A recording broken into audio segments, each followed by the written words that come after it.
வேணாமா வேணாமா வேணாமா இப்போ அது எவ்வளோ தள்ளி விடுறது பாரு இந்த வயசில். முளைச்சி 2 இலை கூட விடலை. வேணான்றுச்சு அவ்வளோதான். எதாவது பால் குடிச்சது? பால் குடிக்காதது. நீங்கள் 3 பேரும் குடிச்சிட்டாங்களா?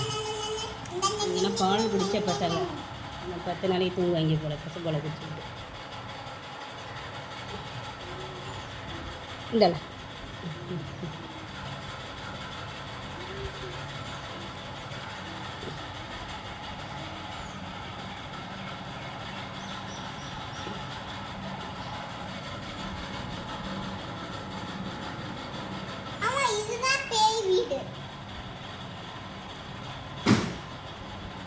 வெடி சத்தம்.